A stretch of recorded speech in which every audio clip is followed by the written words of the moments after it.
ओम श्री सतनाम साखी। जय श्री कृष्ण।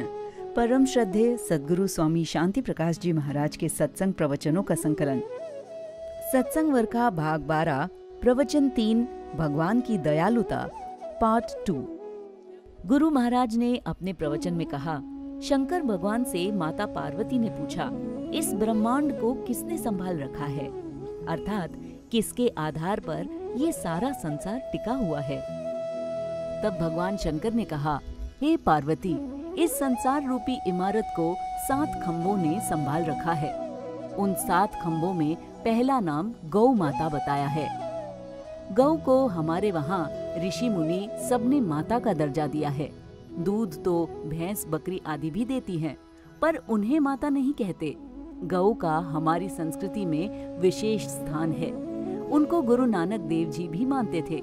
उनके पिता कालू राम जब भी उनसे कहते, बेटा कुछ काम धाम तो करो, तो गुरु नानक देव जी कहते, मैं तो गौएं चराऊंगा। उनके पिता समझाते, बेटे हमारा बड़ा नाम है, हम अफसर लोग हैं, तुम गौएं कैसे चराओगे। गुरु नानक देव जी कहते, गौओं को जंगल ले जाऊंगा, उन्हें चराने के बहाने श्री कृष्ण को भी याद करूंगा। तब वे गौओं को चराने लगे। एक बार गुरु नानक गौओं को चराने ले जा रहे थे।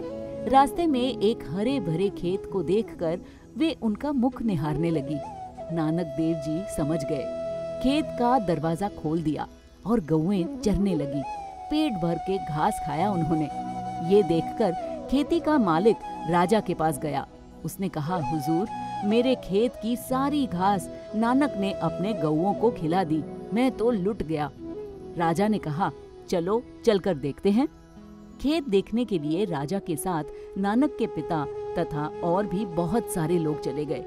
क्या देखते हैं, खेत तो वैसा का वैसा हरा भरा ही है। एक पत्ता भी गौओं ने नहीं खाया था। उधर गायों का पेट भी पूरा भरा है। स्वामी जी कहते हैं, गौ, ब्राह्मण, लड़की, गुरु, गरीबों को खिलाने से व्यक्ति कभी भी गरीब नहीं होता, बल्कि अमीर ही होता है। गुरु नानक देव जी सिद्ध पुरुष थे, पर फिर भी वे गौ सेवा को प्रधान मानते थे, क्योंकि इससे कृष्ण का सानिध्य उनकी याद बनी रहती थी। गौ सेवा से अंतःकरण निर्मल हो जाता है, तन मन पवित्र हो जाता है। इसलिए गौ सेवा को प्रधान सेवा भी माना गया है। हमारे गुरु महाराज परम पूज्य सद्गुरु स्वामी टेऊराम जी महाराज भी शुरू में जब उन्होंने मिट्टी का टीला बसाया, तब इतने पेड़ पौधे नहीं थे, तो भी उन्होंने गौ सेवा की थी। बाद में तो उन्होंने गौशाला ही बनवाई थी। लोग अपना शरीर तंदुरुस्त करने के लिए कसरत करते हैं, दौड़ना, कसरत करना आदि आदि। पर महाराज जी कहते हैं, कसरत से अच्छा है गौएं चराना, जिससे घर का काम भी होगा, शरीर भी तंदुरुस्त बनेगा, धर्म भी बढ़ेगा, मुक्ति भी मिलेगी, अर्थात लोक परलोक दोनों बनेंगे। महाराज जी इस तरह कई युक्तियां बताते थे। वे स्वयं गाय का दूध पीते थे। आजकल लोगों को गौ दूध से भैंस का दूध ज्यादा पसंद आता है। हमारे ऋषि मुनियों ने गाय के दूध को सराहा है। वे बताते हैं कि भैंस का दूध तमोगुणी, बकरी का रजोगुणी और गौ माता का सत्वगुणी होता है। उससे बने हुए पदार्थ दही, छाछ, मक्खन, घी आदि उत्तम हैं। गाय के दूध का रंग पीला सुनहरा जैसा होता है और भैंस का दूध चांदी जैसा सफेद होता है। गाय का सिर्फ दूध ही नहीं, परंतु गोबर, गोमूत्र भी अति पवित्र है। जिसे बुरे सपने आते हों, यदि उसके सिर पर गाय की पूंछ फिरा दो तो बुरे सपने आना बंद हो जाएंगे। आजकल लोगों को कुत्ते पालने का बहुत शौक है, पर उससे करोड़ गुना श्रेष्ठ है एक गौ पालना। घर में कोई व्यक्ति मर जाता है तो उस स्थान पर गाय को घुमाया जाता है, क्योंकि जो मर जाता है वो कीटाणु छोड़ जाता है।